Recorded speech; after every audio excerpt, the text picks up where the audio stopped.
ఇదే మేము 10th చదివిన స్కూల్. అప్పుడు 8th, 9th లోని బిల్డింగ్ ఫండ్ 20 రూపాయలు కట్టేవాళ్ళం ఫీజు. 10th వచ్చిన తర్వాత పబ్లిక్ ఎగ్జామ్ ఉందని 65 రూపాయలు కట్టమన్నారు. ఇదేంటి నన్ను మొన్న దాకా 20 రూపాయలు కదా కట్టేవాళ్ళు, ఇప్పుడు 65 రూపాయలు అంటున్నారు. అలా సడన్ గా పెంచేస్తే అలాగా. నాకు ఎమ్మెల్యే గారు గట్ట తెలుసు. ఉత్తిది మాకు ఎమ్మెల్యే గారు తెలుసు, ఆయనకి మేము తెలీదు. అంటే ఒరే బాబు పబ్లిక్ ఎగ్జామ్ రా, పబ్లిక్ ఎగ్జామ్ ఫీజు కట్టాలి, ఫీజు కడితేనే హాల్ టికెట్ వస్తుంది, ఎక్కడ దొరికారా బాబు మీరు మాకు అంటే సరే అని చెప్పి అప్పుడు మనం ఫైనాన్షియల్ గా కొంచెం వీక్. మా అన్నయ్యకి ఫోన్ చేశాను, మా పెద్దగారు అబ్బాయికి రూపాయి కాయిన్ బాక్స్ నుంచి ఫీజు 60 రూపాయలు అన్నయ్య, ఎగ్జామ్ ఫీజు కట్టాలి అని ఫోన్ పెడేహాను. పెడితే 100 రూపాయలు పంపుతాడని అనుకున్నాను. నా ఎక్స్పెక్టేషన్ ప్రకారం 100 రూపాయలు పంపాడు. పంపితే ఫీజు కడేహాను 60 రూపాయలు కడితే ఇంకా 30 రూపాయలు ఉన్నాయి.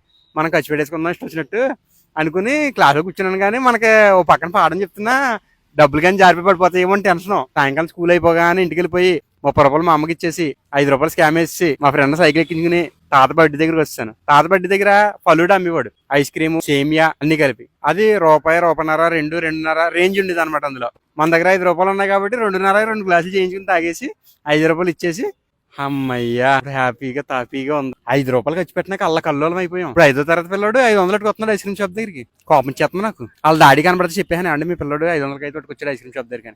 నేనే ఇచ్చి పంపానండి అన్నారు. నమస్కారం. మంచి మంచి కట్టుబాట్లు.